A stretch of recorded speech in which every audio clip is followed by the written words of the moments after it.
దానికి నోటికును చేతికి ఒక లింక్ లాగా పెట్టుకోవాలి. లేకపోతే అగౌరవపరుస్తున్నట్టుగా దేవునికి. చాలాసార్లు చెప్పాను కదా, చాలాసార్లు నేను చెప్తున్నాను, మీరు వింటున్నారు. వింటున్నే చేయలేదంటే అది మీకు అర్థం కాలేదో, లేకపోతే దేవుడు అంటే లక్ష్యం లేదు. దేవుణ్ణి గౌరవించడం అన్నమాట. నాకు ప్రైజ్లాడి చెప్పినప్పుడు మీరు ఎలాగైనా అంటారు, అట్లీస్ట్ ఇలాగైనా అంటారు, అవునా కాదా? హల్లెలూయా అనేది దేవుని స్తుతించే మాట. హల్లెలూయా అంటే దేవానికి స్తోత్రం అని అర్థం అనమాట. హలోల్, హలుని, హలోష్యా అనే గ్రీకు పదాల నుంచి వచ్చే మాట. దేవుడు మీద ఉన్నాడు, ఆయన సింహాసనం మీద కూర్చున్నాడు కనుక దేవానికి స్తోత్రం అని చెప్పడం, లేకపోతే చెప్పడమేనే మానేయాలా, చెప్తే చేతులేని ఎత్తాల. అది అలవాటుగా ఉంచుకోవాలి. అది అలవాటుగా ఉంచుకోవాలి. ఓకే, దేవుని వాక్యానికి డైరెక్ట్గా వెళ్ళిపోదు, ఎందుకంటే 11:20 దాటిపోయింది కనుక త్వరగా వాక్యంలోకి వెళ్ళిపోదాం. చాలా మంచి సాక్ష్యాలు విన్నాం. ఆ సాక్ష్యాల్లో ఉండే అనుభవాలు ఒక మెసేజ్లా మీకు అయిపోయింది కనుక మన సంఘంలో మించుగా 180 మంది అన్య కుటుంబాల నుంచి వచ్చిన వారు. అంతా పూర్వం నుంచి వచ్చిన క్రైస్తవ కుటుంబాలు కాదు, కానీ 80%, 75% వరకు కొత్తగా మారు మనసు పొంది రక్షణ పొంది వచ్చిన వారే. కనుక మీకు ఆ ఇబ్బందులు ఉంటాయి, మీ అన్య సాంప్రదాయాల నుంచి వచ్చిన ఇబ్బందులు ఉంటాయి. వాటి కొరకు మనం నిలబడితే కానీ ప్రభువుని గణపరచలేం. రెండవది, ప్రస్తుత పరిస్థితుల్లో దేశం అంతా కూడా, ప్రపంచం అంతా కూడా చాలా ఆందోళనకరంగా ఉంది. ఈ ఆందోళనకరమైన పరిస్థితుల్లో మనం ఆందోళన చెందకుండా మనం ప్రార్థన చేయాలా. చాలా న్యూస్ వింటుంటే భయం వేస్తుంది, కరోనా కంట గొడ్డు దినాలు వస్తాయేమో అన్నట్టుగా అనిపిస్తుంది. కనుక మీరు మాకు చేయవలసిన సహాయం ఏంటంటే, మీ దగ్గర ఎవరి దగ్గరైనా 2 సిలిండర్లు ఉంటే మాకు ఒకటి సహాయం చేయండి, మళ్ళా వాడుకొని మీకు ఇచ్చేస్తాం ఖాళీ సిలిండర్. అర్థమైందా? మీకు 2-3 పిల్లలు, కానీ మాకు 60 మంది పిల్లలు ఉన్నారు, వాళ్ళకి తిండి పెట్టాలంటే సిలిండర్ కావాలా. అలాగని కోరుండి ఇంటికి పంపించలేము, ఇప్పుడు మధ్యలో పంపించలేము. లేదు అని అంటే కర్రలేనే మాకు చూసి చెప్పండి, ఒక ట్రాక్టర్కి డబ్బులు ఇచ్చేస్తాం మేము. కర్రలు ఎక్కడైనా కొట్టినవంటే చెక్కలు అటు ఉంటేనే, మళ్ళీ ఇవి తెచ్చి కొట్టించుకుంటే కష్టం. ఇందాక సాక్ష్యం చెప్పారు కదా, ఇప్పుడు మీరు కూర్చుని బెంచీలన్నీ ఆవిడ తోటలో పెరిగిన మామిడి చెట్టువే. వెనక్కి కూర్చున్నవి, కింద కూర్చున్న బెంచీలన్నీ కూడా ఒక చెట్టు ఇచ్చేసారు ఆవిడ. ఆ చెట్టు కొట్టి తేడానికి మేము తీసుకొని వచ్చి అవన్నీ బెంచీలు చేయించాం. మాకు అప్పుడు తెలియక చిన్న చిన్న చెక్కలన్నీ మేము మరొకరికి ఇచ్చేసాం. లేకపోతే ఉంటే అంత బాగున్నా అనిపించింది. తర్వాత అమ్మేసి మళ్ళా అవి ఇచ్చేసిన తర్వాత తెలిసింది మాకు, అమ్మో చాలా అవి జాయింట్ చేస్తే కూడా అవునని. అయినా సరే చాలా వరకు మేము బెంచీలు చేయించాం దానివి. కనుక మీకు ఎవరికైనా తోటలుండి అక్కడ ఏమైనా ఉంటే ఒక ట్రాక్టర్ లోడ్ మాకు సంపాదించి పెడితే డబ్బులు మేము ఇచ్చేస్తాం. కొంచెం చెక్కలు లాంటివి మళ్ళీ అక్కడి నుంచి తెచ్చుకొని ఇక్కడ కొట్టడానికి కూడా కూలోళ్ళు ఇప్పుడు దొరకకుంటున్నారు. చాలా ఎక్కువ ఖరీదు అయిపోతుంది అది. ఇప్పుడు కొట్టించి చేసే పని ఎక్కువైపోతుంది. కనుక అది మాకు హెల్ప్ చేయగలిగితే చేయండి. ఎందుకంటే మేము 62 మంది పిల్లల్ని ఇక్కడ పెట్టి పోషించాలా. ఇంకా 4 రోజుల పైన వారు మాతో ఉంటారు. వారికి మేము అన్నీ చూడాలి కనుక. అలాగనే రేషన్స్ అలాంటివి ఏవైనా నూనెలు, పప్పు కూడా పెరిగిపోద్దట. ఇదేంటండి ప్రసంగానికి కూర్చొని ఇవన్నీ చెప్తున్నారని. కుటుంబ యజమాని ఏం చేస్తాడంటే, కుటుంబంలో కష్టాలు వచ్చినప్పుడు అన్నీ చెప్తాడు భార్యకి, పిల్లలకి, కుటుంబంలో ఉన్న వాళ్ళందరికీ, జాగ్రత్తగా ఉండండి, నీళ్ళు వాళ్ళు రావు అట, కరెంట్ వాళ్ళు రాదట అని.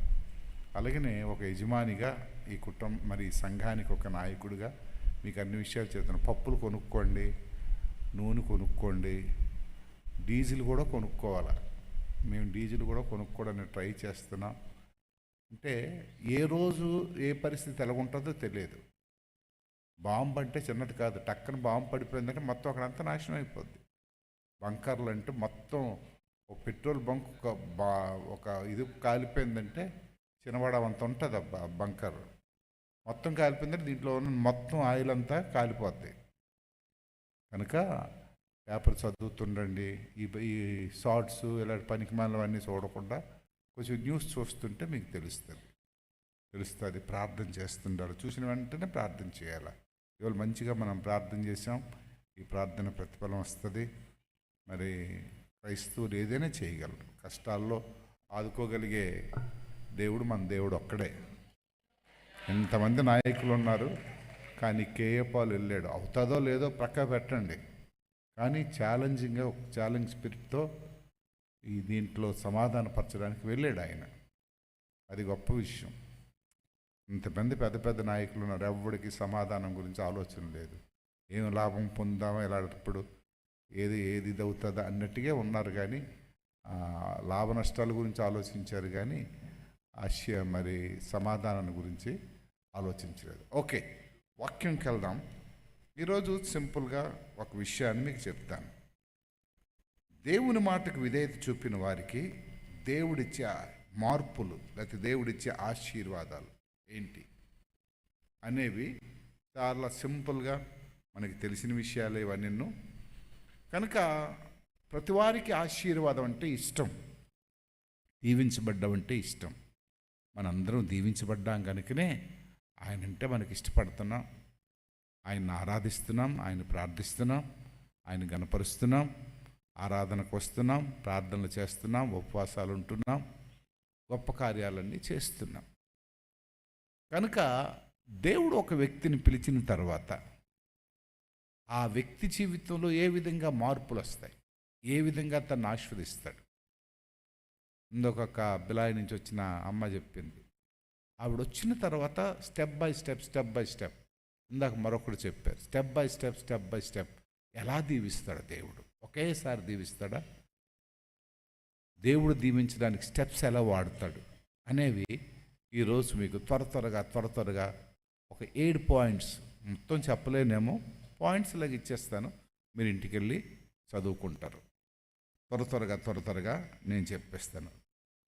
మత్తయి రాసిన సువార్త 4వ అధ్యాయం 18వ వచనం. ఇది చాలాసార్లు మీకు చదివించాను. మత్తయి రాసిన సువార్త 4వ అధ్యాయం 18వ వచనం. వీళ్ళు అమ్మా నేను చెప్పిన తర్వాత చదువు, కానీ వీళ్ళు పెద్ద చదువుకున్నవారు కాదు. ఇక్కడ ఒక సమాజం ఉంది. ఈ క్యాస్ట్కి సంబంధించిన వారు మన దగ్గర కూడా చాలామంది ఉన్నారు, మనలో కూడా చాలామంది ఉన్నారు. సముద్ర తీర ప్రాంతాల్లో నివసించేవారు. వాడబల్జానండి, లేకపోతే ఇంకేంటంటారు, పల్లీలనండి, జాలర్లనండి, అగ్నికుల శక్తిలనండి, రకరకాల పేర్లు ఉంటాయి. వీళ్ళందరూ సముద్ర ప్రాంతంలో జీవిస్తుంటారు. వీరికి ఎక్కువగా అప్పుడు ఆ కాలంలో, ఇప్పుడు పొలాలు గట్ట కొనుక్కొని జీవిస్తున్నారు, అప్పుడు ఎక్కువగా చేపలు పట్టడం. వీరికి ఏంటంటే పెద్ద చదువు సంస్కారం కొంచెం తక్కువ. ఇప్పుడే ఇలా ఉండేటప్పుడు ఇప్పుడు మంచిగా చదువుకుంటున్నారు. వాళ్ళు కూడా బీటెక్లు, ఇంజనీరింగ్లు, డాక్టర్లు చదువుతున్నారు. ఆ కాలంలో చాలా తక్కువ. బైబిల్లో అది కూడా రాయబడ్డది, అది కూడా మీకు తర్వాత చూపిస్తాను. చాలా తక్కువ. యేసుప్రభు ఉపవాస ప్రార్థన అయిపోయిన తర్వాత ఆయన ప్రయాణం చేస్తూ మినిస్ట్రీ స్టార్ట్ చేశాడు. అంటే మినిస్ట్రీకి ముందు ఆయన ఏం చేశాడంటే ఉపవాస ప్రార్థన చేశాడు. ఎన్ని రోజులు ఉపవాస ప్రార్థన స్టార్ట్ చేశాడు? 40 రోజులు ఆయన సేవకు వెళ్ళక ముందు ప్రారంభించాడు ప్రార్థన. ప్రారంభించి సాతానుడు తనని టెంప్ట్ చేస్తే దాన్ని జయించి వచ్చి మినిస్ట్రీ స్టార్ట్ చేసినప్పుడు ఒక్కడే చేయలేడు కదా, తనకు కొంతమంది ఎవరో సహాయకులు కావాలి. డ్రమ్ము కొట్టినాడో కంజీరు కొట్టినాడో ఎవరో కావాలి కదా. ఎందుకంటే దానికి ఒక దర్శనం ఉంది. సర్వలోకానికి సువార్త ప్రకటించబడాలనే దర్శనం. తన దర్శనం గొప్పది. సమస్త జనులు శిష్యులు చేయాలి. ప్రతి మోకాలు ఆయన నామమున వంగాలి. ఆయన దర్శనాలు గొప్పవి. అంటే ఆయన దర్శనంలో ఎక్కడ కూడా సింగులర్ లేదు. సమస్త జనులు, సర్వలోకము ప్రతి మానవుడు ఇలాంటి పెద్ద దర్శనాలు కలిగి అసలు ఆయన తండ్రి అయిన దేవుడు కుమారుడు అయిన యేసుక్రీస్తుకి పంపించడానికి కారణం కూడా అదే. ఏ ఒక్క వ్యక్తి గురించో, ఏ కులం గురించో, ఏ మతం గురించో ఆయన పంపించలేదు ఈ లోకానికి. కనుక ఆయన బుర్రనింపుగా ఒక ఆలోచన ఉంది, నా దర్శనానికి పనికొచ్చే మనుషులు కావాలా, ఎవరినైతే బాగుంటుందని ఆలోచనతో ఆ సముద్ర పొడ్డును నడుస్తుంటే అప్పుడు అక్కడ కనబడ్డారు. చదువయ్యా. యేసు గలిలయ సముద్ర తీరమున నడుచుచుండగా పేతురు అనబడిన సీమోను అతని సహోదరుడైన ఆంద్రయ అని ఇద్దరు సహోదరులు సముద్రంలో వలవేయుట చూచెను. వారు వస్తుండగా వెళ్తుండగా ఒక సీన్ చూశాడు ఆయన. ఇద్దరు సహోదరులు వలవేయుట చూశాడు.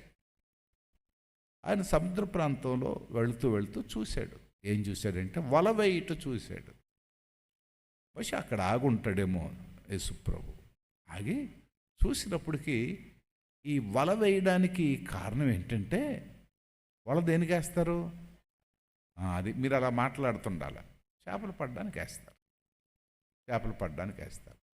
వల వేయట చూసినట్టుకి బహుశా చేపలు పడడం, చేపలు వచ్చినవి పట్టుకోవడం, ఇవన్నీ ఆయన పరిశీలించాడు. పరిశీలించితే బహుశా యేసుక్రీస్తు కూడా దగ్గరికి వెళ్ళి ఉంటాడు. యేసుక్రీస్తుకి చేపలు కనబడడం లేదు, వాళ్ళిద్దరికి మాత్రం చేపలు కనబడుతున్నాయి. వాళ్ళు వల వేసినప్పటికీ ఆ సముద్రంలో ఉన్న చేపల్ని పట్టుకుంటున్నారు. మీకు తెలుస్తుంది, మనం సముద్రంలోకి వెళ్తాం, సడన్గా ఊర్లో ఉన్న వాళ్ళు వల్ల పట్టుకొని వెళ్తారు. ఏంటి వెళ్ళిపోతున్నారంటే చేపలు వచ్చేయండి అన్నట్టు. వాళ్ళకి ఎలా తెలుస్తుంది తెలియదు.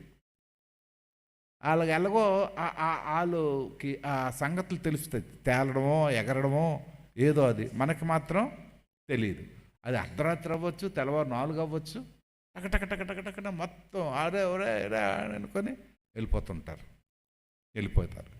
కోనేల సీజన్లో కోనేలు పడతాయంటారు, రొయ్యల సీజన్లో దానికి సంబంధించిన వలలు వేరేగా ఉంటాయి. రొయ్యలకి వేసే వల వేయాలో చూసారా, అంత జ్ఞానం వాళ్ళకి చదువు లేదనుకుంటాం, కానీ కోనేం ఏ సీజన్లో పడుతుందో, రొయ్యలు ఏ సీజన్లో పడుతుందో, ఏ టైంలో పడుతుందో అని ఏ వల పట్టుకుంటే ఆ వల వేసుకోరు. కోనేలకి వేరే వల ఉంటుంది, రొయ్యలకి వేరే వల ఉంటుంది, కాకలవలకి వేరే వల ఉంటుంది. అవన్నీ రెడీగా ఉంటాయి వాళ్ళ దగ్గర. ఆ టైంలో వెళ్తుంటారు, ఆ టైంలో వెళ్ళి పట్టుకొని వస్తుంటారు. ఇది యేసు ప్రభుకి కొంచెం ఆశ్చర్యం కలిగించింది. రే, వీళ్ళు ఎంత తెలివైన వాళ్ళు, సముద్రంలో కనబడని చేపల్ని పట్టుకొని ఇంటికి తెస్తున్నారు, వీళ్ళు మనుషులకు అందిస్తున్నారు. అద్భుతం. ఈయన కూడా పట్టుకోవడానికే వచ్చాడు. ఎవరిని పట్టుకోవడానికి వచ్చాడు యేసు ప్రభు? మనుషుల్ని పట్టుకోవడానికి. ఎలాంటి మనుషులు? నశించిన మనుషుల్ని పట్టుకోవడానికి వచ్చాడు. చేపలను పట్టుకోవడానికి వాళ్ళు వెళ్ళారు, ఈ నశించిన మనుషుల్ని పట్టుకోవడానికి ఈయన వచ్చాడు. ఆలోచించాడు, రే వీళ్ళు చేపలు పట్టడానికి వెళ్తున్నారు, కెరటాలు వస్తున్నాయి, తుఫాన్లు వస్తున్నాయి, అయినా కేర్ చేయడం లేదు వీళ్ళు. కెరటా వస్తుండేటప్పటికి మునిగిపోతున్నారు, వలలేస్తున్నారు. ఎందుకంటే ఒడ్లో వలేస్తే చేపలు పడవు, మధ్యలోకి వెళ్ళాల. నేను ఒక 7-8 కిలోమీటర్లు వెళ్ళాను. భయం వేసింది నాకు. ఒక పాలి అని ఒక ఆయన షిప్ కొన్నాడు, బోట్ కొన్నాడు. అది ఓపెనింగ్ కానీ తీసుకెళ్తే సరే ఓపెన్ చేస్తానంటే లేదయ్య గారు సముద్రంలోకి వెళ్దామని అన్నాడు. నాకు సరదా మీద ఎక్కిపోయాను, కానీ అది బయట నుంచి లోనికి వెళ్ళినప్పటికీ ఇలా ఊగిపోద్ది కదా, వాళ్ళకి సరదా కొద్దిగా నాకు భయం వేస్తుంది, ఎక్కడ పడిపోతానని. వాళ్ళు పర్లేదు మొత్తం దోసుకెళ్ళారు. అయితే ఈ ఒడ్డులో నుంచి ఆ కెరటాలు దాటిపోయిన తర్వాత చాలా బాగుంది, మామూలు రోడ్లాగా ఉంది, నిర్మలంగా ఉంది, ఇలా ఉయ్యాలు ఊగినట్టుగా ఉంది. చాలా దూరం 5 కిలోమీటర్లు అన్నారు, కానీ ఒక 15-20 కిలోమీటర్లు వెళ్ళి వచ్చాం. అప్పుడు చెప్పారు, వాళ్ళు వేసిన తర్వాత ఇక్కడ వేసేసి అలాగ తాడు పట్టుకొని వెళ్తారు. తాడు పట్టుకొని వెళ్ళి ఇలాగ మరొక రౌండ్ కొట్టుకొని వచ్చి మళ్ళీ తాడు పట్టుకొని వస్తారు. ఇట్నుంచేలా అంటే ఈ మధ్యలో ఉండే చేపలన్నీ వాళ్ళకి వస్తాయి. అవన్నీ చెప్పారనమాట. కనుక ఇవి చూసిన తర్వాత యేసు ప్రభువుకి ఇలా టోల్ నా పనికి వస్తారనుకున్నాడు.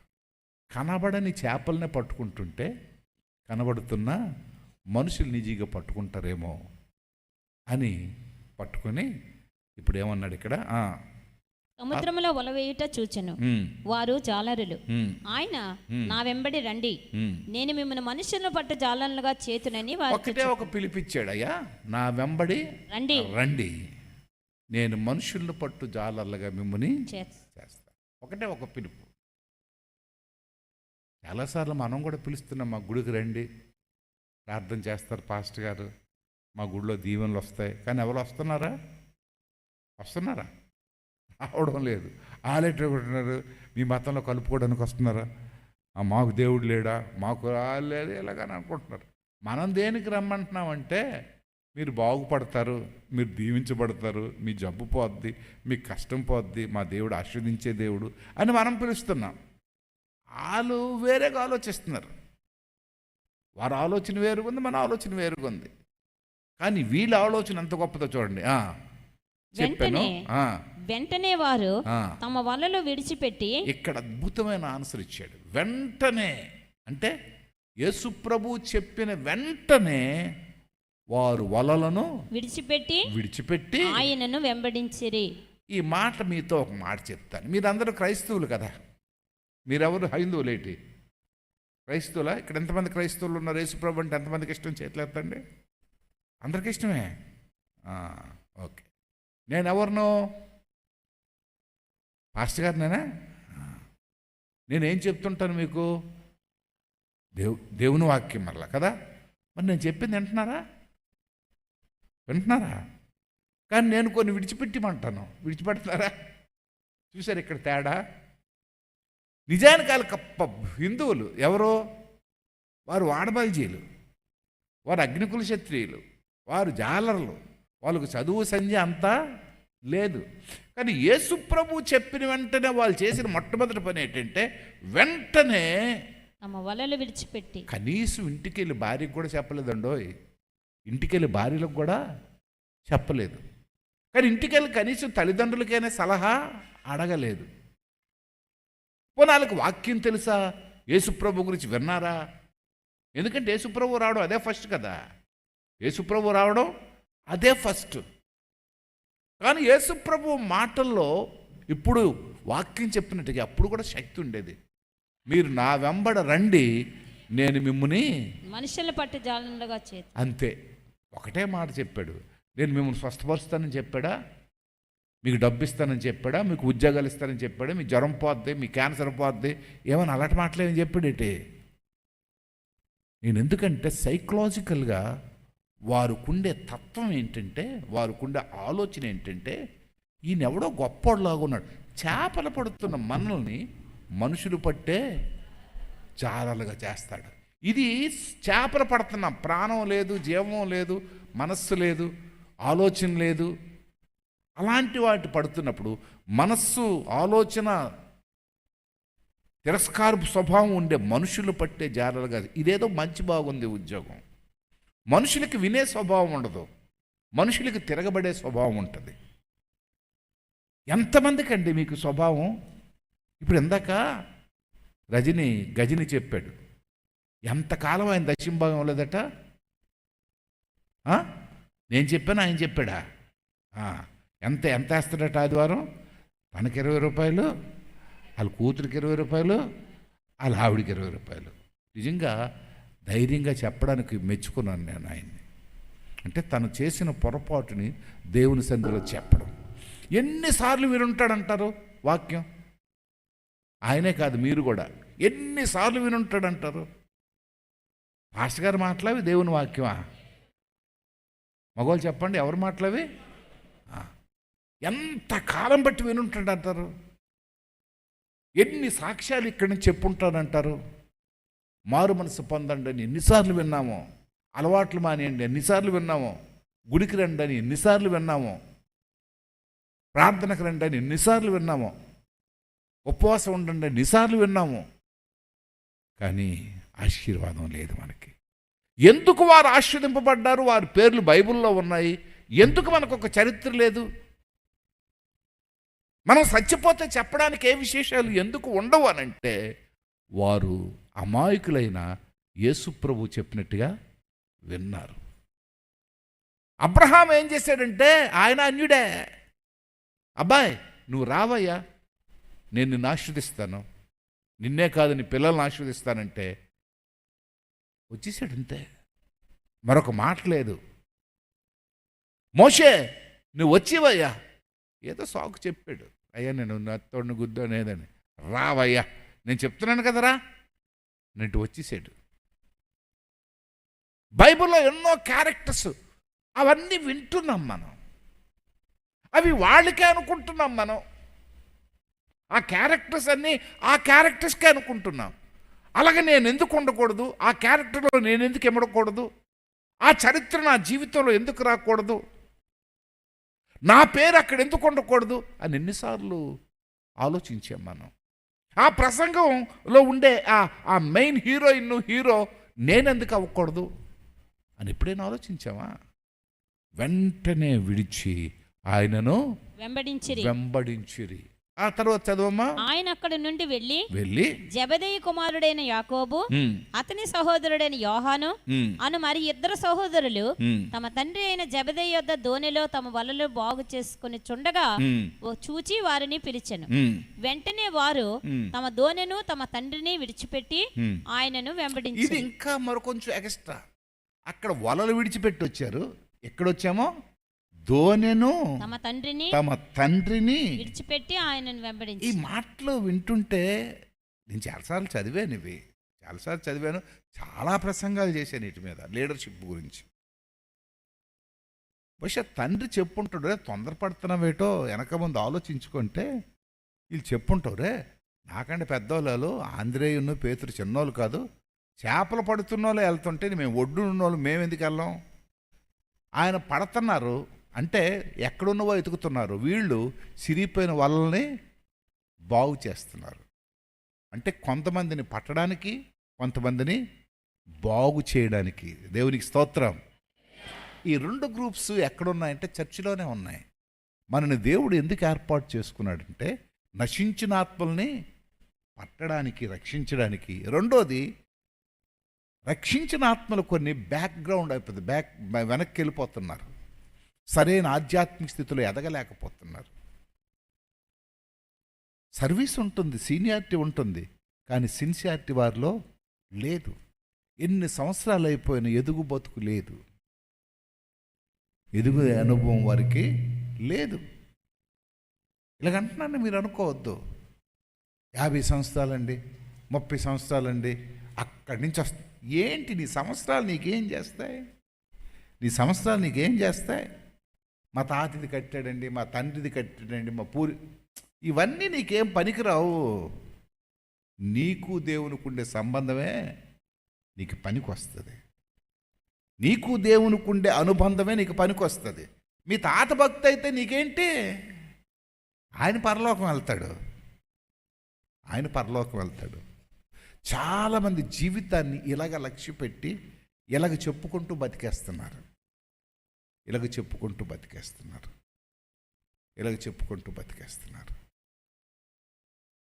సంఘంలో ఉన్నవారు చాలామంది కూడా వెనక్కి వెళ్ళిపోవడానికి కారణం ఏంటి? ఆధ్యాత్మికంగా చిదిగిపోవడానికి కారణం ఏంటి? ఎదగవలసిన వారు కూడా కృంగిపోవడానికి కారణం ఏంటి? పనికి మాలిన కబుర్లన్నీ చెప్తారు. ఏంటంటే టైం ఎక్కువైపోతుందండి అక్కడికి వెళ్తే. ఈ ఒక్కళ్ళ గురించి టైం మార్చేయాలా? సంఘం అనేది మనకు నచ్చినట్టుగా మారదో, సంఘానికి నచ్చినట్టుగా మనం ఉండాలా. అర్థమైందా మీకు? ఇప్పుడు ఇక్కడ 400 మంది ఉన్నారండి, 400 మందిలో నువ్వొకరు. ఈ 400 మంది నచ్చినట్టుగా నువ్వు ఉండాలి, కానీ నీ ఒక్కడికి నచ్చినట్టుగా, నీ ఒక్కదానికి నచ్చినట్టుగా సంఘం ఎలా ఉంటుంది? నువ్వు బలవంతుడు అవ్వచ్చు, ధనవంతుడు అవ్వచ్చు, లేదా సీనియర్ క్రైస్తవుడు అవ్వచ్చు. కాదు. అమ్మో, సంఘం అనేది దేవుని యొక్క శరీరం. దీంట్లో ఒక కుటుంబం లాంటిదే. ఈరోజు నేను ఒక మంచి స్టోరీ విన్నాను.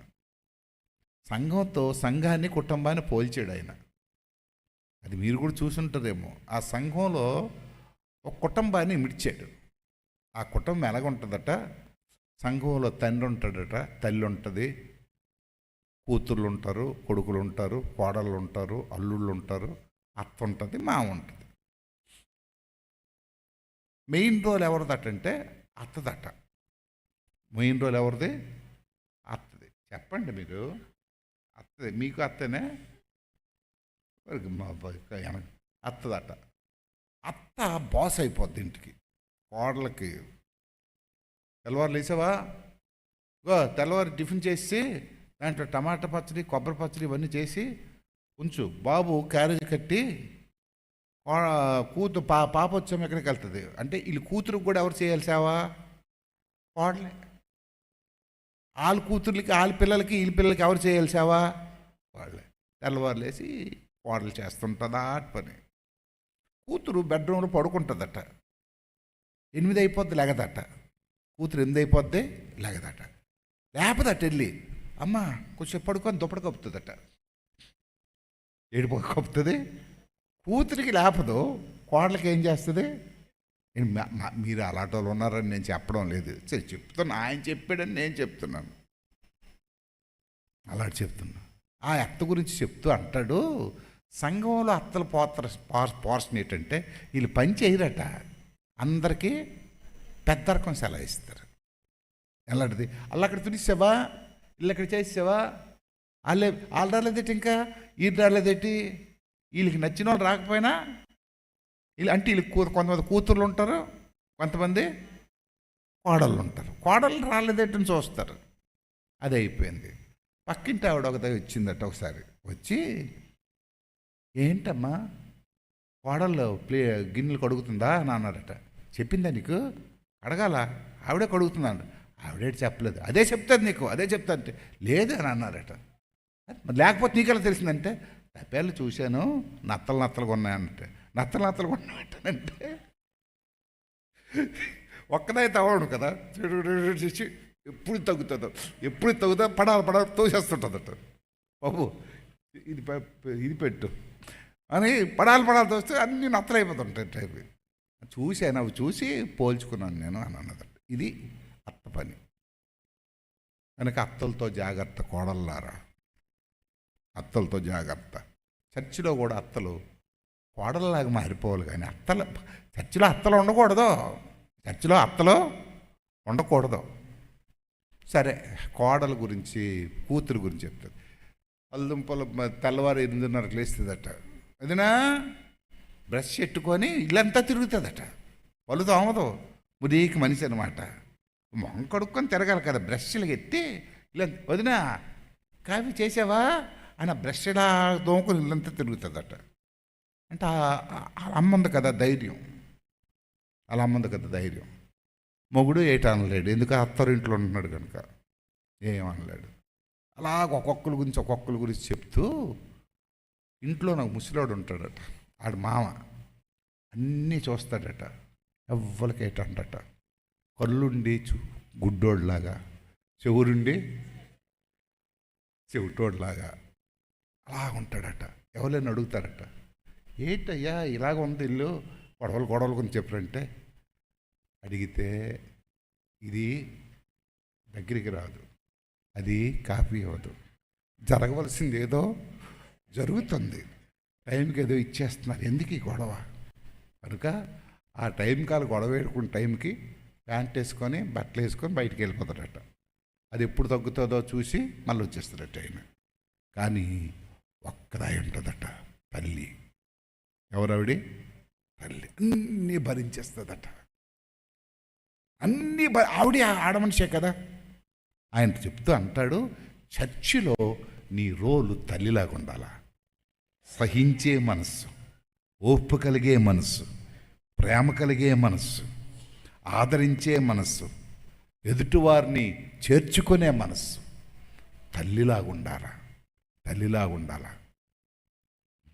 అంటే గొప్ప చెప్పడం కానీ అది అలా చదువుతుంటే మా ఆవిడ నాకు గుర్తొచ్చింది. ఊరి బాబు, మా ఆవిడకి ఈ పోస్ట్ ఇవ్వాలి ఇక్కడ, మా ఆవిడ పోస్ట్ ఉంది. ఎందుకంటే చాలాసార్లు నేను గసిరేస్తుంటాను, ఆ గసులు పడుతుంటుంది. పిల్లలు వచ్చేమో అలర పెట్టేస్తుంటారు, కనుక చాలాసార్లు చర్చిలో ఎలా ఉండాలట, తల్లిలా ఉంటే అందరూ తల్లి ఏం చేస్తుందంటే భరిస్తుంది, తల్లి సహిస్తుంది. ఏదైనా మీ గురించి అలాగ అనుకుంటున్నారండి, పోన్లే అనుకుంటా అనుకోని, ఏమండి మీ సొమ్ము తినే మీకు ఇలా చేస్తా అనుకోని, మీరు ఇచ్చిన అనుకోని వీలరా ఆ మాట విన్న తర్వాత నాకు అది మీకు వీలైతే పంపిస్తాను. మరి ఊరంతా కాల్ చేస్తే కష్టం. అది చాలా చక్కగా చెప్పాడు. బోధకుడే, మంచి బోధకుడే. తల్లిలాగా సంఘంలో ఉండాలట. ఈ తండ్రుల్ని తల్లిలాగా మార్చేశాడు యేసు ప్రభు. ఒకానొక స్టేజ్లో ఈ పేతురు అనేవాడు, ఈ శిష్యులందరూ కూడా యేసు ప్రభుని విడిచి వెళ్ళిపోయారు. కానీ ఎందుకు పిలిచారో తర్వాత గమనించి వాళ్ళు ప్రాణాలే సమర్పించి దేవుని సంఘానికి పునాదులయ్యారు. మొట్టమొదటిది ఏంటట, మరి యేసు ప్రభువులో మరి జాలర్లలో మొట్టమొదటిది ఏంటట, జాలర్లు. రెండోది చూద్దాం. అపోస్తల కార్యము 4వ అధ్యాయం 13వ వచనం. అపోస్తల కార్యము 4వ అధ్యాయము 13వ వచనం. మరి ఈ నామముననే మనము రక్షణ పొందవలను కానీ ఆకాశము క్రింద మనుష్యులలో ఇయ్యబడిన మరి ఏ నామమున రక్షణ పొందలేము అనెను. వారు పేతురు యోహానుల ధైర్యమును చూచినప్పుడు వారు విద్య లేని పామరులను గ్రహించి, దేవునికి స్తోత్రం. చూసారు, సెకండ్ స్టెప్కి వచ్చారు. ఇప్పుడు చదువు సంస్కారం లేని ఈ శిష్యుల్ని, ఈ జాలర్లని, రెండోది ఏం చేశాడు, విద్య లేని పామరుల్ని ధైర్యంతో నింపాడు, బలముతో నింపాడు. మీరు 4వ అధ్యాయం అంతా చూస్తే, ఈ 4వ అధ్యాయంలో చూస్తే మొదటి నుంచి చదవండి అమ్మా. వారు ప్రజలతో మాట్లాడుచుండగా యాజకులను దేవాలయపు అధిపతియు సద్దూకయ్యులను వారు ప్రజలకు బోధించుటయు యేసును బట్టి మృతుల పునరుత్థానము కలుగునని ప్రకటించటయు చూచి కలవరపడి వారి మీదికి వచ్చి, ఎవరితో బోధిస్తున్నాడు? యేసును బట్టి మృతుల్లో పునరుద్ధానమును కలుగునని ప్రకటించటయు చూచి కలవరపడిరి. ఈ చదువు లేని ఈ పామర్లు ఇప్పుడు ఏమైపోయారు? జ్ఞానవంతులైపోయారు, ధైర్యవంతులైపోయారు. మీరు ఇంకా కిందకు చూస్తే 16వ వచనం. ఈ మనుషులను మనం ఏమి చేయదము వారి చేత ప్రసిద్ధమైన సూచక్రియ చేయబడి ఉన్నదని యెరూషలేములో కాపురం ఉన్న వారికి అందరికీ స్పష్టమే.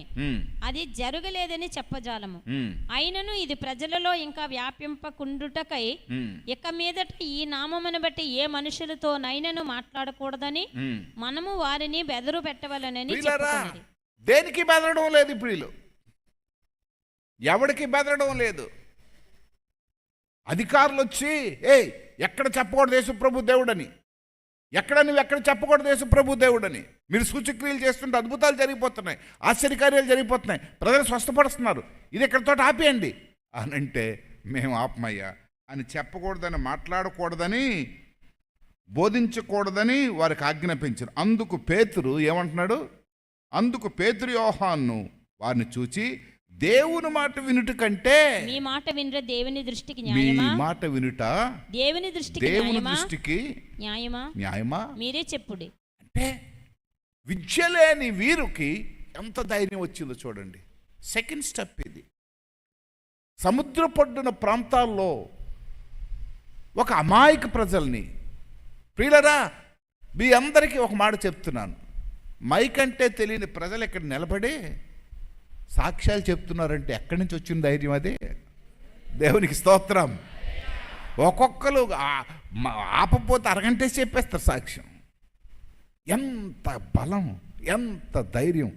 ఎందుకంటే లోన్ ఉన్నవాడు ఇచ్చే గొప్ప శక్తి, లోన్ ఉన్నవాడు గొప్ప ఇన్స్పిరేషన్. ఏ ఎమ్మెల్యే కూడా చెప్పలేదు, ఏ ఎంపీ కూడా చెప్పలేడు. ఆడి కాగితం మీద రాసుకుంటే కానీ ప్రసంగం చేయలేడు.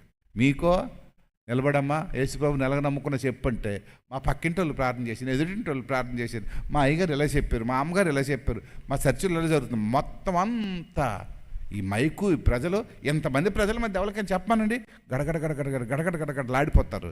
కానీ వాళ్ళు ధైర్యాన్ని చూసి అధికారులే భయపడిపోయారు. వారు విద్య లేని పామరులు. మొట్టమొదటిది వారు జాలర్లు, రెండోది వారు పామరులు. మూడోది చూద్దాం. మత్తయి రాసిన సువార్త 10వ అధ్యాయం 1వ వచనం. 10వ అధ్యాయం 1వ వచనం. నేను త్వరగా వెళ్ళిపోతున్నాను. 10వ అధ్యాయం 1వ వచనం. ఆయన తన 12 మంది శిష్యులను పిలిచి, ఇక్కడ మూడోది చూస్తే శిష్యులు అయిపోయారు. మొట్టమొదటిది జాలర్లు, రెండోది పామర్లు, మూడోది ఏమైపోయారు? శిష్యులు అయిపోయారు. ఎంతమంది అయ్యారు? 4తో ప్రారంభించిన వారు 12 మంది శిష్యులు. 12 మంది శిష్యులు అంటే సంఘం రోజు రోజుకి శిష్యులు విస్తరిస్తున్నారు.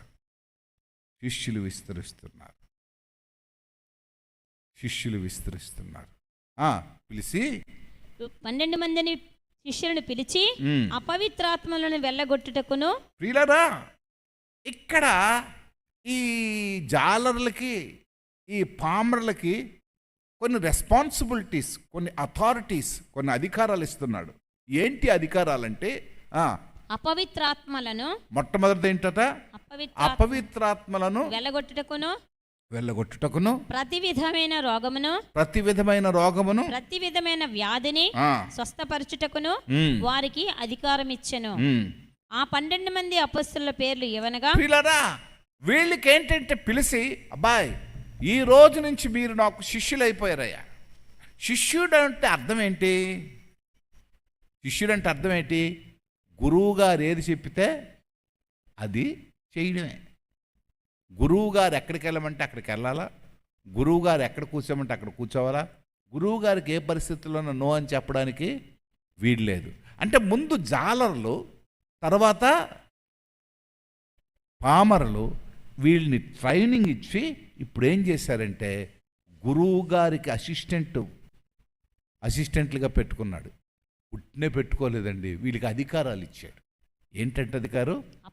అపవిత్రాత్మను వెళ్ళగొట్టడం, ప్రతి విధమైన రోగమును, రెండోది రోగములను, ప్రతి విధమైన వ్యాధిని స్వస్థపరచుటకు. దేవునికి స్తోత్రం. ఇప్పుడు అందరూ వీళ్ళ చుట్టూరే తిరుగుతున్నారు. ఒకానొకప్పుడు యేసు ప్రభు దగ్గరికి వెళ్ళవలసి వచ్చింది. ఇప్పుడు ఏం చేస్తున్నారంటే జ్వరం వస్తే, జబ్బు వస్తే, కష్టం వస్తే పేతురు దగ్గరికి వస్తున్నారు, యోహాన్ దగ్గరికి వస్తున్నారు. ఇప్పుడు వచ్చేమో స్వస్థపరచమని అడుగుతున్నారు. అపవిత్రాత్మలు. ఎప్పుడది ఎవరు శిష్యులు అవుతారు తెలుసా?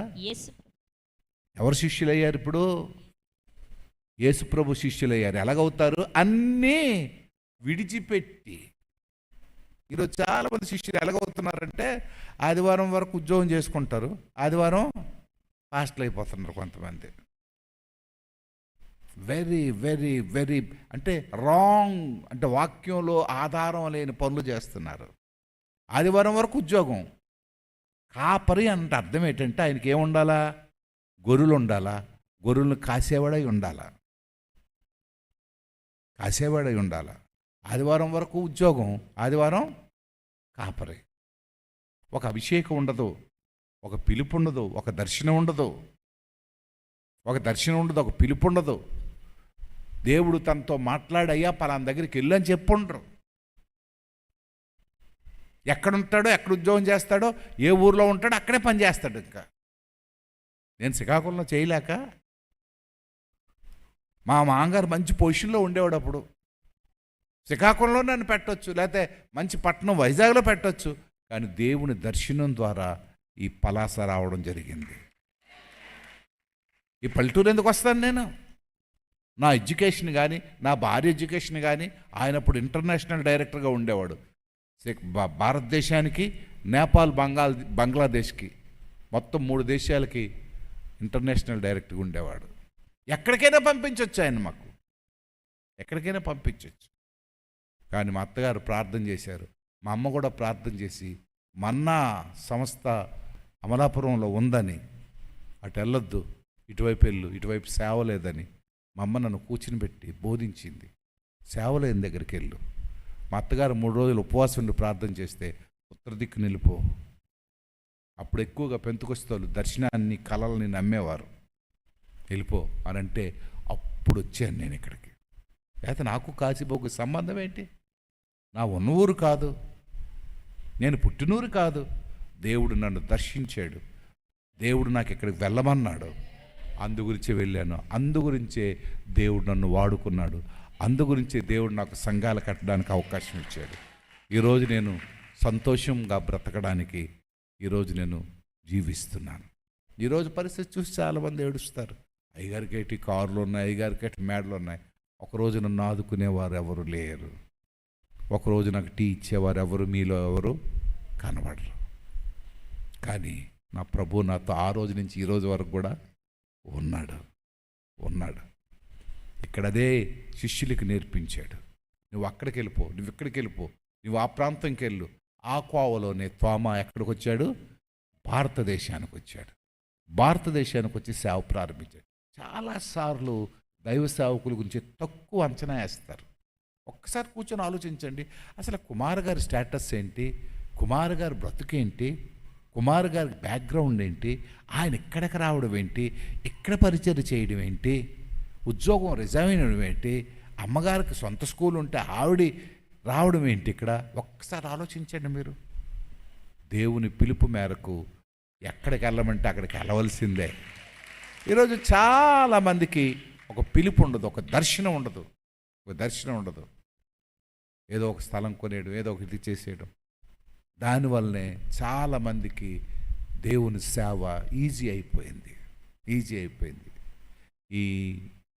ఈ ఏంటిది ఆన్లైన్ ఏంటిదంటే ఈమెయిలా ఏంటిది, యూట్యూబ్లో వచ్చే ప్రసంగాలు 4 ప్రసంగాలు చూసుకోవడం, దాంట్లో 4 మాటలు నేర్చుకోవడం, ఆ ప్రసంగాలు చేసేయడం. నేను చేసిన ప్రసంగాలు ఎప్పుడైనా చూడండి, ఈమెయిల్లో ఎక్కడైనా వస్తుందేమో. దేవునితో గడిపి, దేవునితో కలిసి వినొద్దనను, చూడొద్దనను, కానీ ఆలోచించండి. దేవునితో నీకుండే సంబంధాన్ని పసిగట్టండి. దేవుడు కూడా నీతో మాట్లాడతాడు. కనుక మూడోది చూస్తే ఏమైపోయారు? శిష్యులు అయిపోయారు. నాలుగోది చూద్దాం. ఈ శిష్యుల్లో ఉండే మరొక గొప్పతనాన్ని కూడా చూద్దాం. లూకా రాసిన సువార్త 14వ అధ్యాయం, 26వ వచనం. ఎవడైనను నా యొద్దకు వచ్చి తన తండ్రిని, తల్లిని, భార్యను, పిల్లలను, అన్నదమ్ములు, తన ప్రాణమును సహా ద్వేషింపకుంటే వాడు నా శిష్యుడు కానేరడు. అంటే శిష్యుడు అవ్వాలంటే ఏం చేయాలా? తక్కినవన్నీ, నీకుండే బాంధవ్యాల్ని, నీకుండే పరిస్థితులన్నీ ద్వేషించకుంటే, విడిచిపెట్టకుంటే నువ్వు శిష్యుడువు కానేరవు. నేను అలాగ ఉంటుండగానే నాకు 2-3 ఆఫర్స్ వచ్చాయి. గోడిగారి దగ్గరికి ఆ లెటర్ పట్టుకొని వెళ్తే ఆయన ఒకటే మాట అన్నారు, దేవుడు మిమ్మల్ని సేవకు పిలిచాడు, ఆర్గనైజేషన్స్ హెడ్ స్కోర్గా ఉండడానికి కాదు. ఆ లెటర్ పట్టుకొని వెళ్ళాను, సంతోషిస్తారని. నా వయసులో, చిన్న వయసులోనే నాకు ఒక ఉన్నతమైన, ఈ ట్రైబల్స్ ఏరియా మధ్యన పనిచేయడానికి ఒక ఉన్నతమైన ఛాలెంజింగ్గా, నేను మీకు తెలుసో లేదో, ట్రైబల్స్లో మొట్టమొదట సవరా క్యాసెట్ చేసినోడు నేనే. సవరా భాషలో క్యాసెట్ చేసినోడు నేను. అంటే ఒక ప్రసంగం, ఒక పాట, దానికి ఉపోద్ఘాతం చెప్పినవాడు నేనే. అలాగా 7 స్టోరీస్ చేశాను నేను.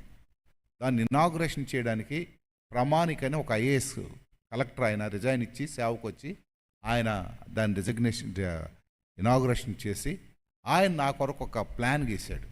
బెంగళూరు సంవత్సరానికి బంగ్లాదేశ్, నేపాల్, ఆస్ట్రేలియా 3 దేశాలకి నేను వెళ్ళడానికి ఒక్కొక్కసారి. అది ఆ లెటర్ చూసి చాలా సంతోషమైపోయి గోడిగారి దగ్గరికి వెళ్తే ఆ లెటర్ చదివి ఒకటే అన్నారు, చర్చ్ మినిస్ట్రీస్కి దీనికి సంబంధం లేదు. మహాదైవజనుడు ఆయన. ఒక అల్లుడికి అంత డిస్కరేజ్ చేసి చెప్తాడు అనుకోలేదు ఆయన. మిమ్మల్ని చర్చ్ మినిస్ట్రీస్కి పిలిచినప్పుడు మీరు ఆర్గనైజేషన్ దీనికి వెళ్తే మీకు డబ్బు వస్తుంది, బెంగళూరులో హెడ్ ఆఫీస్లో ఉండొచ్చు, దేశాలు తిరగవచ్చు, కానీ దేవుని చిత్తం నెరవేర్చేవారై ఉండరు. వెంటనే ఆ లెటరు అమ్మగారికి తెచ్చిచ్చి, ఇంక నేను వెళ్ళను, దైవజనుడు చెప్పిందే కరెక్ట్, దేవుడు నన్ను దేనికి పిలిచాడో దాని మీద ఆధారపడదాం.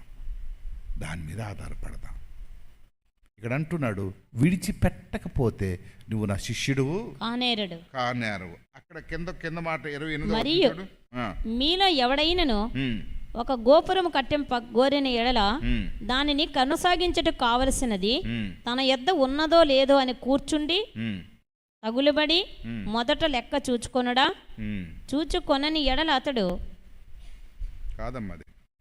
మరియు ఎవడైనను తన సిలువను మోసుకుని నన్ను వెంబడింపని ఎడల వాడు నా శిష్యుడు కానేరడు. సిలువను మోసుకొని వెంబడించిన ఎడల వాడు నా శిష్యుడు కానేరడు. చాలా అనుభవించాం, కష్టాలు అనుభవించాం, శ్రమలు అనుభవించాం. ఈరోజు సంతోషిస్తున్నాం. ఈ రోజుకి కూడా కొన్ని కష్టాలు, కొన్ని శ్రమలు, కొన్ని నిందలు, కొన్ని అవమానాలు అనుభవిస్తున్నాం. మీ అంత సోఫిస్టికేటెడ్ లైఫ్ మాకు లేదు మీరు అనుకుంటున్నారేమో. సంఘాలు బట్టి, సేవను బట్టి కొన్ని అనుభవిస్తున్నాం. కొన్నిసార్లు ఏడవాలనిపిస్తుంది, కొన్నిసార్లు దుఃఖపడాలనిపిస్తుంది, కొన్నిసార్లు బాధపడాలనిపిస్తుంది. కానీ దేవుని సేవ ఇది. అందుగురించి అంటాడు, సిలువను మోయిని ఎడల నువ్వు నా శిష్యుడువు కానేరు.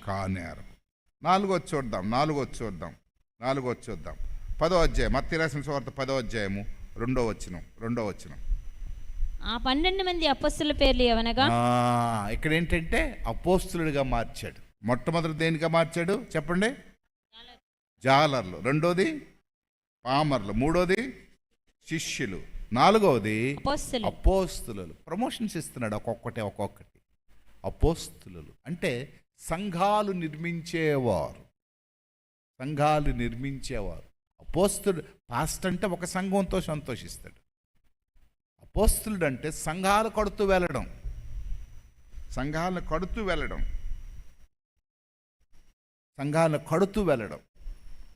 అపోస్తలుడైన పౌలు అపోస్తలుడని ఎందుకు పేరు వచ్చిందంటే ఆయన సంఘాలు నిర్మిస్తూ వెళ్ళాడు. ఒక సంఘంతో సంతోషించలేదు.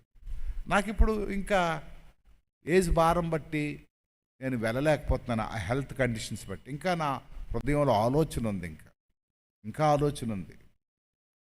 వసంగపురంలో అక్కడ సేవ ఇంకా అభివృద్ధి చెందాలని. అక్కడ ఆ ప్రాంతంలో 400-500 ఇల్లు వస్తాయి కనుక అట్లీస్ట్ ఒక 50 కుటుంబాలైనా, ఒక 100 మందినైనా చేరే సంఘం అవుతుందని ఎప్పటి నుంచో కలలు కంటున్నాను నేను. అక్కడ ఎవరు ఇప్పటి వరకు సేవ ప్రారంభించలేదు.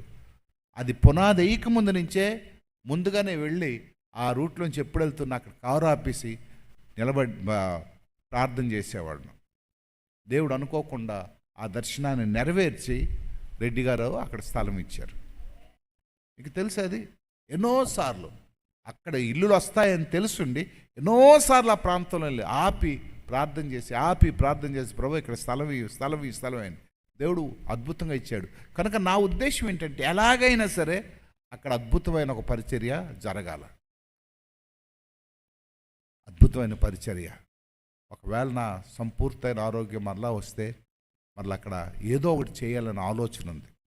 నా బుర్ర తిన్నగా ఆలోచించదు. ఇది నాకు చాలు, ఇంతవరకు అయిపోయింది అనే దానికంట ఏదో ఒకటి చేయాలా, ఏదో ఒకటి ఇంకా ముందుకు సాగిపోవాలా అనేది ఆశపడుతున్నాను. కనుక అపోస్తలుగాను. దాని తర్వాత చూస్తే 15వ అధ్యాయం, యోహాను సువార్త 15వ అధ్యాయము 15వ వచనం. యోహాను సువార్త 15వ అధ్యాయం 15వ వచనం.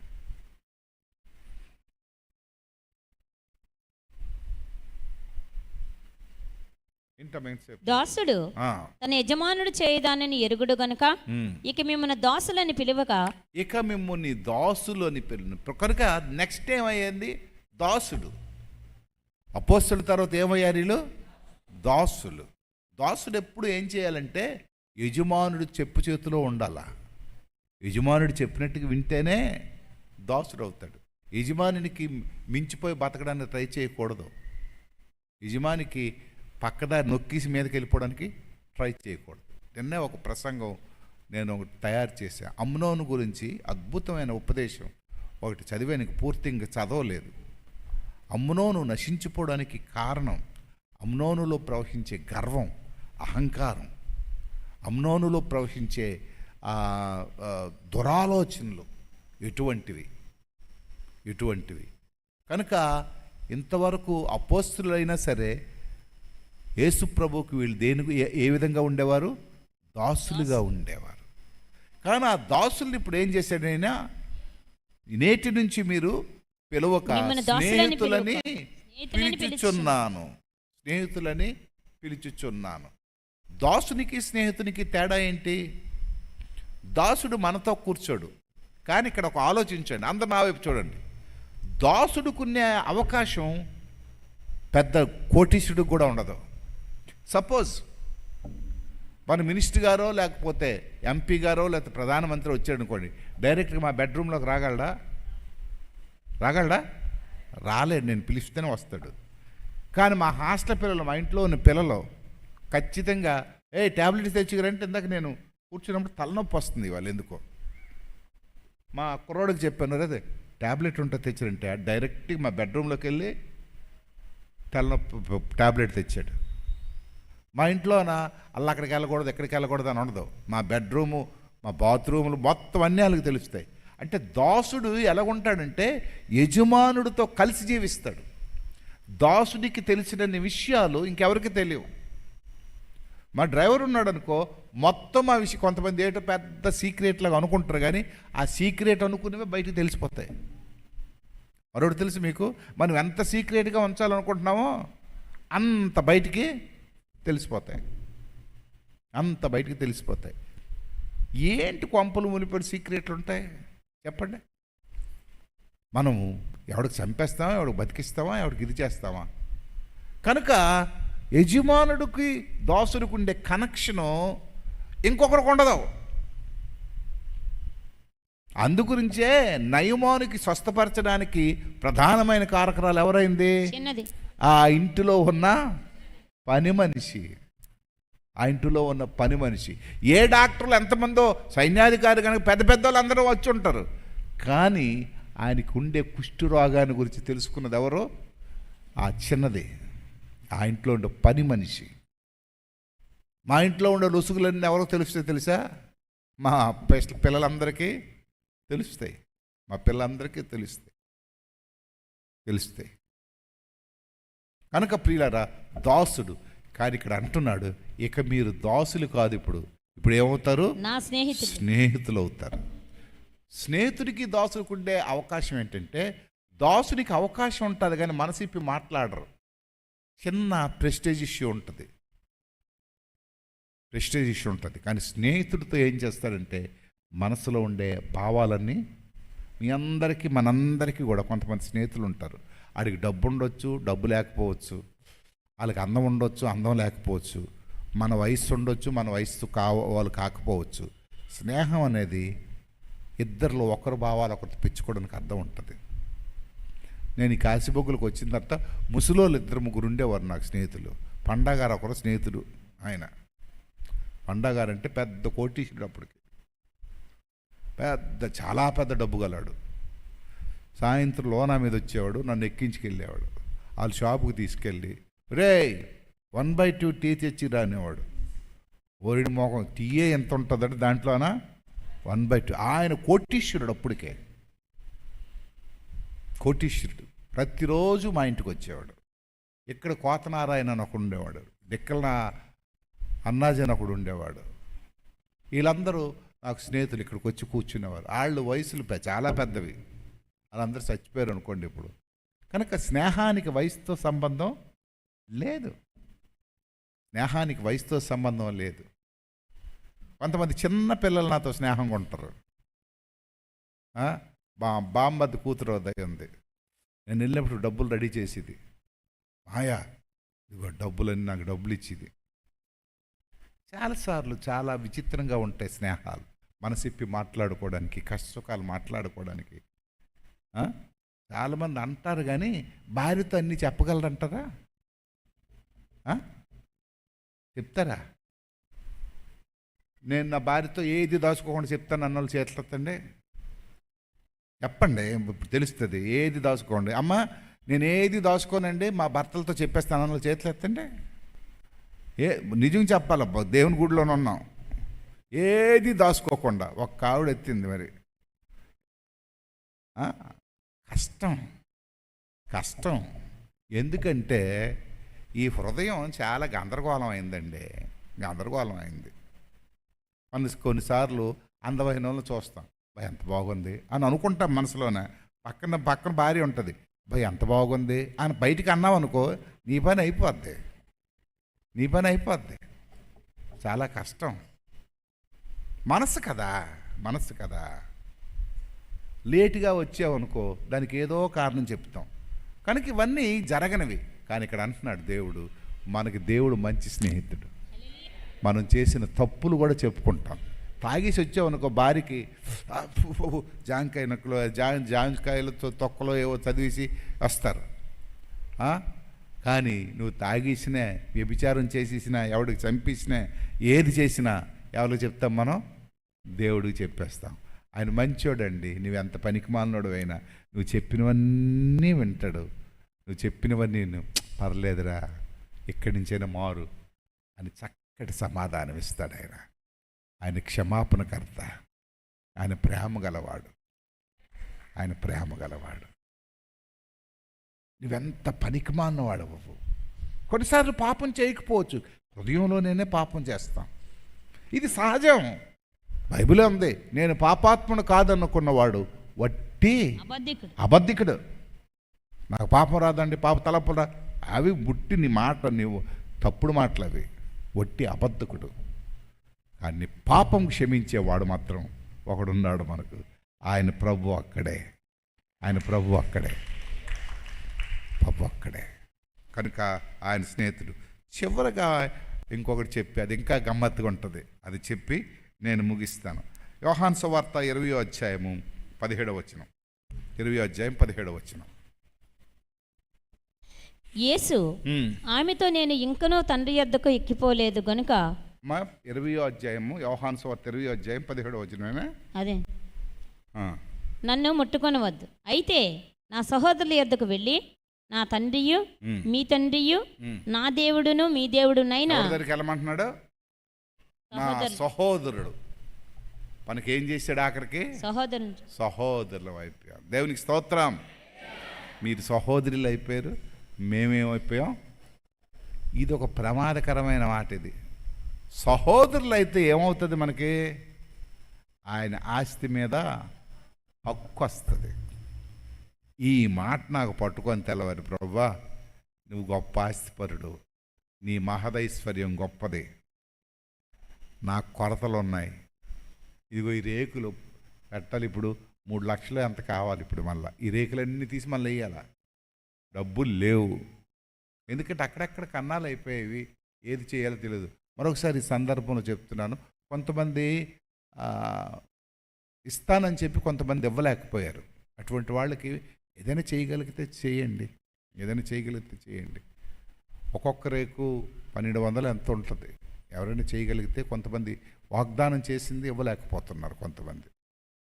అది కనుక ఆ పని చేసినోడు ఇక్కడ ఎలిమెంటరీ స్కూల్, అది గవర్నమెంట్ స్కూల్లో పనిచేస్తున్నాడు. ఆయన వచ్చాడు, సార్ ఇక్కడికి ఎలాగో వచ్చాను కదా చేస్తాను. ప్రస్తుతానికి ఎండాకాలం కనుక పర్వాలేదు, అది చిన్న పొరపాటు అయింది, ఈ కనబడుతున్న పోర్షన్ అంతా వేయాలి ఇది. కనుక ఇది చెప్తూ అన్నాను, ప్రభా నీకు నేను సహోదరుడు కనుక నీ ఆస్తిలో నాకు కొంచెం భాగం ఇయ్యు. ఆయన మనకు సహోదరుడు కనుక మనకేంటుంది? ఆస్తిలో భాగం ఉంది. దేవునికి స్తోత్రం. ఆయనకుండే స్వాస్థ్యంలో మనకు భాగం ఉంది. దేవునికి స్తోత్రం. ఆయనకుండే వరాలలో మనకు భాగం ఉంది. దేవునికి స్తోత్రం. ఆయనకుండే ఆశీర్వాదాల్లో మనకు భాగం ఉంది. దేవునికి స్తోత్రం. ఆయన ఇచ్చే పరిస్థితుల్లో మనకు భాగం ఉంది. దేవునికి స్తోత్రం. ఆయనకుండే సమస్యలు తీర్చే భాగంలో మనకి భాగం ఉంది. దేవునికి స్తోత్రం. అటువంటి గొప్ప దేవుడు మన దేవుడు. ఈ 7 పాయింట్స్ నేను ఎందుకు చెప్తున్నానంటే, మనము సామాన్యులమే. మన జీవితాలు ఆ చేపలు పట్టుకున్న ఆ సముద్ర పొడ్డు ఉండే సామాన్యమైన మనుషులం మనం. కానీ దేవుడు అక్కడి నుంచి స్టెప్ బై స్టెప్ తెచ్చి మన ఏం చేశాడంటే, ఆయన సహోదరులుగా చేశాడు, ఆయనకి వారసులుగా చేశాడు, ఆయన తోడ మనకి స్టేటస్ ఇచ్చాడు. అటువంటి కృప దేవుడు మనకు అనుగ్రహించాడు. అందరం కళ్ళు మూసుకుందాం, ప్రార్థన చేద్దాం. ప్రభువా మేము మీ సహోదరులు, మేము నీకు సహోదరులం. ఇదిగో ప్రభా, మాకుండే సమస్యలు, మాకుండే ఇబ్బందులు, మాకుండే అక్కర్లు, మాకుండే పరిస్థితులు అన్నిటినీ నువ్వు తీర్చి ప్రభా, అన్నిటినీ నువ్వు తీసివేసి నీ అద్భుతమైన ఆశీర్వాదంతో నింపు నాయన, అద్భుతమైన కృపతో కప్పు నాయన. నాయనా మర్చిపోవద్దు ప్రభా, మర్చిపోవద్దు. ఇదిగో మాకుండే సమస్య, మా సంఘానికి ఉండే సమస్య ఉంది ప్రభా, దీన్ని కూడా నువ్వు తీర్చిదిద్ది ప్రభా, బలపరచండి, భద్రపరచండి. నీ కృప ద్వారా మాకు కావలసిన సమస్యను తీర్చిన ఆయన. నాయనా నాయనా నాయనా, ఇది నీది ప్రభా, ఈ సంఘం నీది. ఇదిగో నీ ఇల్లు నువ్వు బాగు చేసుకో నాయన, నీ ఇల్లు నువ్వు బాగు చేసుకో ప్రభా. నీ ఇంటికి ప్రభా కొరత లేకుండా కాపాడు నాయన. అలాగే నీ బిడ్డలము, నీ సహోదరులం ప్రభా, మమ్మల్ని, మా సంఘాన్ని, మా పిల్లల్ని, ఇదిగో మాకుండే అవసరాలని, మాకుండే కష్టాలని, మాకుండే ఇబ్బందుల్ని, మాకుండే సమస్యల్ని, మాకుండే ప్రతి పరిస్థితిని నువ్వే చక్కపరిచి ఇదిగో నువ్వే ప్రభు ఆశీర్వదించమని అడుగుచున్నాను తండ్రి. మాకుండే కొరతల్లో నీ సమృద్ధిని దయచేయమని అడుగుచున్నాను తండ్రి. మాకుండే సమస్యల్లో ప్రభు విడుదలను దయచేయమని అడుగుచున్నాను తండ్రి. నీవే నీ కృపలో భద్రపరచమని అడుగుచున్నాను. నీవే నీ సన్నిధిలో ప్రభు మాకుండే ప్రతి పరిస్థితిని, మాకుండే ప్రతి అవసరాన్ని నువ్వు తీర్చమని అడుగుచున్నాను తండ్రి. కొంతమంది అప్పులతో ఉన్నారు, కొంతమంది కష్టాల్లో ఉన్నారు, కొంతమంది అనారోగ్యంతో ఉన్నారు, కొంతమంది పరిస్థితుల్లో ప్రభును దయగల తండ్రి ఎవరికి చెప్పుకోలేని స్థితిగతుల్లో ఉన్నారు ప్రభా. వారందరినీ నువ్వు జ్ఞాపకం చేసుకో నాయన, వారందరినీ జ్ఞాపకం చేసుకో ప్రభా. నీకే వందనాలు చెల్లిస్తున్నాను, నీకే వందనాలు చెల్లిస్తున్నాను, నీకే వందనాలు చెల్లిస్తున్నాను తండ్రి తండ్రి తండ్రి తండ్రి. నాయనా నాయనా, నీకు ప్రభా మా సమస్యలన్నిటికీ పరిష్కారం దయచేయండి. మా అవసరాలన్నింటినీ ప్రభా నీ సముద్రం తీర్చేయండి. ఇదిగో నీవు ఆఖరిగా మాతో చెప్పిన మాటలు, దిక్కులేని మాకు, ధైర్యం లేని మాకు, బలహీనలైన మాకు, ఇదిగో ప్రభుని దయగల తండ్రి ఏ స్థితిగతులు బాగులేని మాకు, చివరిగా మాకు నీ సహోదరులుగా, నీ సహోదరులుగా చేశావు కనుక మమ్మల్ని ఆశీర్వదించండి, మమ్మల్ని దీవించండి, మమ్మల్ని బలపరచండి, మమ్మల్ని భద్రపరచండి. అద్భుతమైన నీ ఆశీర్వాదంతో నింపునైనా బిడ్డలందరినీ చేతులకు అప్పచెప్తున్నాను. ఇదిగో ఎవరెవరైతే ఏ అవసరతలో ఉన్నారో, ఎవరెవరైతే ఏ అక్కర్లతో ఉన్నారో, ఎవరెవరైతే కొరతలతో ఉన్నారో వారి కొరకు ప్రార్థన చేస్తున్నాను తండ్రి, ప్రార్థన చేస్తున్నాను. తోడు లేక నీడ లేక ఉన్నవారి కొరకు ప్రార్థన చేస్తున్నాను తండ్రి. అనారోగ్యంతో ఉన్నవారి కొరకు ప్రార్థన చేస్తున్నాను తండ్రి. ఇదిగో ప్రభు ఆర్థిక ఇబ్బందులతో ఉన్నవారి కొరకు ప్రార్థన చేస్తున్నాను తండ్రి. ఉద్యోగం లేని వారి కొరకు ప్రార్థన చేస్తున్నాను తండ్రి. ఇదిగో ప్రభు వివాహ సంబంధమైన అవసరత కొరకు ప్రార్థన చేస్తున్నాను తండ్రి, నువ్వు అనుగ్రహించు. ఇదిగో ప్రభు మేము నీ బిడ్డలం ప్రభా, ఇదిగో మీ సహోదరుడి ప్రభా, ఇదిగో మాకు నువ్వు దయచేసిన ఆశీర్వాదాలన్నింటి కొరకు కూడా వందనాలు. మేము దిక్కులేని వారం ప్రభా, కానీ మాకు దిక్కుగా దొరికావు. మేము దన్నులేని వారం ప్రభా, మాకు దన్నుగా నువ్వు దొరికావు. అందుకు నీకు వందనాలు చెల్లిస్తూ ఈ వాక్యాన్ని మా అందరి జీవితంలో ఫలింపు చేయమని క్రీస్తు పేరట వేడుకొనుచున్నాము తండ్రి, ఆమేన్.